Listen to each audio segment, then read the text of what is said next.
ਕਦੀਮ Poland ਦੀ ਇੱਕ ਲੋਕ ਦਾਸਤਾਨ ਹੈ ਜਿਸ ਦਾ ਜ਼ਿਕਰ ਇੱਕ ਰਾਈਟਰ ਅਲੋਰਥੀ ਨੇ ਕੀਤਾ ਹੈ। ਉਹ ਉਸ ਲੋਕ ਦਾਸਤਾਨ ਦੇ ਵਿੱਚ ਉਸ ਆਦਮੀ ਬਾਰੇ ਦੱਸਦਾ ਹੈ ਜਿਹਦੀਆਂ ਅੱਖੀਆਂ ਦੇ ਵਿੱਚ ਇੰਨੀ ਬਦਨਜ਼ਰੀ ਸੀ, ਇੰਨੀ ਨਹੂਸਤ ਸੀ ਕਿ ਉਹ ਜਿਹਨੂੰ ਵੀ ਪਿਆਰ ਦੇ ਨਾਲ ਜਾਂ ਗੁੱਸੇ ਦੇ ਨਾਲ ਵੇਖਦਾ ਸੀ, ਉਹਦੀ ਨਹੂਸਤ ਉਸ ਆਦਮੀ ਦੇ ਉੱਤੇ ਪੈ ਜਾਂਦੀ ਸੀ। ਉਸ ਕਹਾਣੀ ਦੇ ਵਿੱਚ ਆਖਿਆ ਜਾਂਦਾ ਹੈ ਕਿ ਉਹਨੇ ਆਪਣੇ ਪਿਆਰਿਆਂ ਨੂੰ ਆਪਣੀ ਬਦਨਜ਼ਰੀ ਤੋਂ ਬਚਾਉਣ ਲਈ ਆਪਣੇ ਆਪ ਨੂੰ ਅੰਨ੍ਹਿਆ ਕਰ ਲਿਆ। ਇਹ ਤੇ ਸੀ ਇੱਕ ਲੋਕ ਦਾਸਤਾਨ। ਅੱਜ ਅਸੀਂ ਗੱਲ ਕਰਨ ਜਾ ਰਹੇ ਹਾਂ ਬਦਨਜ਼ਰੀ ਦੇ ਹਵਾਲੇ ਦੇ ਨਾਲ। ਆਖਿਆ ਜਾਂਦਾ ਹੈ ਭਈ ਬਦਨਜ਼ਰੀ ਉਹ ਅਸਰ ਹੈ ਜਿਹੜਾ ਕਿ ਬਾਜ਼ੇ ਲੋਕਾਂ ਦੀ ਨਜ਼ਰਾਂ ਰਾਹੀਂ ਦੂਜੇ ਇਨਸਾਨ ਜਾਂ ਜਾਨਵਰ ਜਾਂ ਕਿਸੇ ਵੀ ਸ਼ੈ ਦੇ ਵਿੱਚ ਕਨਵਰਟ ਹੋ ਜਾਂਦਾ ਹੈ। ਇਹਦੇ ਬਾਰੇ ਤੁਹਾਨੂੰ ਦੱਸਦੇ ਚਲੀਏ ਕਿ ਗੈਰ ਇਖਤਿਆਰੀ ਹੈ, ਯਾਨੀ ਇਹਦੇ ਉੱਤੇ ਆਪਣਾ ਇਖਤਿਆਰ ਕੋਈ ਨਹੀਂ ਹੁੰਦਾ। ਜਿਹੜੀ ਖੁਸ਼ੀ, ਕਾਮਯਾਬੀ, ਖੂਬਸੂਰਤੀ ਇਹਦੇ ਬਾਝੋਂ ਕਿਸੇ ਦੇ ਦਿਲ ਦੇ ਵਿੱਚ ਵੀ ਪੈਦਾ ਹੋ ਸਕਦੀ ਹੈ। ਬਦਨਜ਼ਰੀ ਦਾ ਹਸਦ ਦੇ ਨਾਲ ਕਹਿੰਦੇ ਨੇ ਬੜਾ ਤਲਕ ਹੈ, ਬਲਕਿ ਬਾਜ਼ੇ ਜਗ੍ਹਾ ਤੇ ਆਖਿਆ ਗਿਆ ਹੈ ਕਿ ਹਸਦ ਹੀ ਅਸਲ ਦੇ ਵਿੱਚ ਬਦਨਜ਼ਰੀ ਹੈ।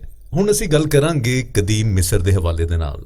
ਕਦੀਮ ਮਿਸਰ ਦੇ ਵਿੱਚ ਆਖਿਆ ਜਾਂਦਾ ਹੈ ਕਿ ਬਾਦਸ਼ਾਹ ਜਦੋਂ ਆਪਣੀ ਤਾਕਤ ਨੂੰ ਬਚਾਉਣ ਵਾਸਤੇ, ਆਪਣੀ ਬਾਦਸ਼ਾਹਤ ਨੂੰ ਕਾਇਮ ਰੱਖਣ ਵਾਸਤੇ ਆਈ ਆਫ ਆਵਰਸ ਦਾ ਇਸਤੇਮਾਲ ਕਰਦੇ ਸਨ। ਇਹ ਗੱਲ ਹੁਣ ਤੋਂ ਨਹੀਂ ਹੈ। ਅਮਰੀਕੀ ਮਾਡਲ ਜੀਜੀ ਹਦੀਦ ਤੋਂ ਹਜ਼ਾਰਾਂ ਵਰੇ ਪਹਿਲੇ ਵੀ ਇਨਸਾਨੀ ਅੱਖ ਨੇ ਕਿਸੇ न ਕਿਸੇ ਹਵਾਲੇ ਦੇ ਨਾਲ ਆਪਣਾ ਅਸਰ ਜ਼ਰੂਰ ਵਹਾਇਆ ਹੈ। ਆਖਿਆ ਜਾਂਦਾ ਹੈ ਭਈ ਕਦੀਮ ਮਿਸਰ ਦੇ ਵਿੱਚ ਆਈ ਆਫ ਆਰਸ ਫਿਰੌਨਾਂ ਦੇ ਨਾਲ ਹੀ ਦਫਨ ਕਰ ਦਿੱਤਾ ਜਾਂਦਾ ਸੀ ਤਾਂ ਜੇ ਮੌਤ ਤੋਂ ਬਾਅਦ ਵੀ ਇਹਨਾਂ ਦੀ ਹਿਫਾਜ਼ਤ ਕੀਤੀ ਜਾ ਸਕੇ। ਜੇ ਅਸੀਂ ਮੁਖਤਸਰ ਤੌਰ ਦੇ ਉੱਤੇ ਬਦਨਜ਼ਰੀ ਦੇ ਹਵਾਲੇ ਦੇ ਨਾਲ ਗੱਲ ਕਰੀਏ ਤੇ ਇਹਨੂੰ ਸਮਝਣਾ ਕੋਈ ਔਖੀ ਗੱਲ ਨਹੀਂ ਹੈ, ਕਿਉਂਕਿ ਇਹ ਉਸ ਯਕੀਨ ਦੇ ਨਾਲ ਪੈਦਾ ਹੁੰਦੀ ਹੈ ਜਦੋਂ ਕੋਈ ਵੀ ਆਦਮੀ ਵੱਡੀ ਕਾਮਯਾਬੀ ਜਾਂ ਵੱਡਾ ਨਾਂ ਜਾਂ ਬਹੁਤੀ ਖੂਬਸੂਰਤੀ ਜਾਂ ਨਿੱਕੇ ਬੱਚੇ ਦੂਜਿਆਂ ਨੂੰ ਆਪਣੇ ਵੱਲ ਮਤਵੱਜੋ ਕਰ ਲੈਂਦੇ ਨੇ ਤੇ ਉਹਨਾਂ ਦੇ ਜ਼ਿਹਨ ਦੇ ਵਿੱਚ ਇਹ ਖਿਆਲ ਆਉਂਦਾ ਹੈ ਕਿ ਇਹ ਸ਼ੈ, ਇਹ ਚੀਜ਼, ਇਹ ਕੁਆਲਿਟੀ ਦੂਜੇ ਦੇ ਕੋਲ ਕਿਉਂ ਹੈ, ਮੇਰੇ ਕੋਲ ਕਿਉਂ ਨਹੀਂ। ਤੇ ਬਾਜ਼ੇ ਵੇਲੇ ਇਹ ਕਨਸੈਪਟ ਇੰਨਾ ਸਟਰੋਂਗ ਹੋ ਜਾਂਦਾ ਹੈ ਕਿ ਦੂਜੇ ਦੀ ਜ਼ਿੰਦਗੀ ਵੀ ਤਬਾਹ ਕਰ ਸਕਦਾ ਹੈ। ਵੱਖੋ-ਵੱਖ ਕਲਚਰ ਦੇ ਵਿੱਚ ਇਹਦਾ ਇਲਾਜ ਵੀ ਵੱਖੋ-ਵੱਖ ਤਰੀਕੇ ਦੇ ਨਾਲ ਕੀਤਾ ਜਾਂਦਾ ਹੈ। ਸਬ ਕੰਟੀਨੈਂਟ ਦੇ ਵਿੱਚ ਇਹਦੇ ਲਈ ਰਿਲੀਜੀਅਸ ਟੋਟਕੇ ਵੀ ਇਸਤੇਮਾਲ ਕੀਤੇ ਜਾਂਦੇ ਹਨ।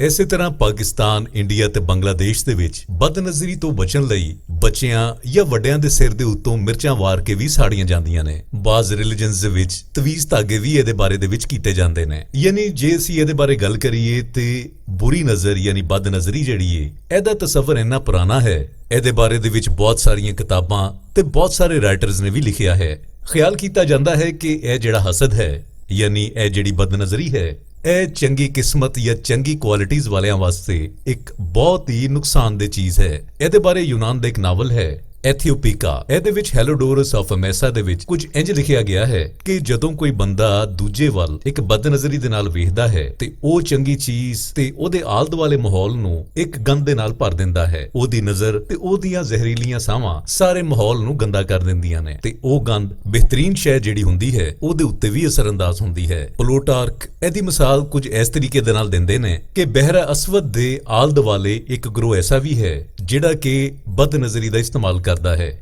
ਉਹਨਾਂ ਦਾ ਆਖਣਾ ਹੈ ਕਿ ਨੀਲੀਆਂ ਅੱਖੀਆਂ ਵਾਲਿਆਂ ਦੇ ਕੋਲ ਇਹ ਖਸੂਸੀਅਤ ਜ਼ਿਆਦਾ ਹੁੰਦੀ ਹੈ। ਹੁਣ ਇੱਕ ਕਨਸੈਪਟ ਹੋਰ ਵੀ ਹੈ ਕਿ ਇੱਕ ਬਦਨਜ਼ਰੀ ਤੁਹਾਨੂੰ ਬਦਕਿਸਮਤ ਬਣਾ ਸਕਦੀ ਹੈ। ਇਹਦੇ ਵਿੱਚ ਕੋਈ ਹੈਰਾਨੀ ਵਾਲੀ ਗੱਲ ਵੀ ਨਹੀਂ। ਪੁਰਾਣੇ ਜ਼ਮਾਨਿਆਂ ਤੋਂ ਲੱਗ ਕੇ ਹੁਣ ਤੱਕ ਲੋਕਾਂ ਨੇ ਇਹਦੇ ਤੋੜ ਵੀ ਕੱਢੇ ਨੇ, ਜਿਸ ਤਰ੍ਹਾਂ ਤੁਹਾਨੂੰ ਅਸੀਂ ਪਹਿਲੇ ਦੱਸ ਚੁੱਕੇ ਹਾਂ, ਜਿਹਦੇ ਵਿੱਚ ਤਵੀਜ਼ ਗੰਡੇ, ਟੋਟਕੇ ਤੇ ਵੱਖੋ-ਵੱਖ ਰਿਲੀਜਨਸ ਦੀਆਂ ਦਵਾਵਾਂ ਵੀ ਸ਼ਾਮਲ ਨੇ। ਤੁਰਕੀ ਦੇ ਵਿੱਚ ਵੀ ਇੱਕ ਰਵਾਇਤ ਹੈ ਕਿ ਪੈਦਾ ਹੋਣ ਵਾਲੇ ਬੱਚੇ ਨੂੰ ਨਜ਼ਰ ਬਦ ਤੋਂ ਬਚਾਉਣ ਵਾਸਤੇ ਉਹਦੇ ਮੱਥੇ ਤੇ ਨਿਸ਼ਾਨ ਲਾ ਦਿੱਤਾ ਜਾਂਦਾ ਹੈ, ਕਿਉਂਕਿ ਉਹਨਾਂ ਦਾ ਮੰਨਣਾ ਹੈ ਕਿ ਨਿੱਕੇ ਬੱਚੇ ਬਦਨਜ਼ਰੀ ਦਾ ਬਹੁਤਾ ਸ਼ਿਕਾਰ ਹੁੰਦੇ ਨੇ। ਇਹ ਤੇ ਸੀ ਉਹ ਪੁਰਾਣੀਆਂ ਗੱਲਾਂ, ਪਰ ਟੈਕਨੋਲੋਜੀ ਦੇ ਨਾਲ-ਨਾਲ ਨਵੀਂ ਦੁਨੀਆ ਦੇ ਨਾਲ-ਨਾਲ ਬਦਨਜ਼ਰੀ ਦਾ ਕਨਸੈਪਟ ਤੇ ਹਾਲੇ ਵੀ ਕਾਇਮ ਹੈ, ਪਰ ਵੇਲੇ ਦੇ ਨਾਲ-ਨਾਲ ਇਹਦੀਆਂ ਸ਼ਕਲਾਂ ਬਦਲ ਰਹੀਆਂ ਨੇ।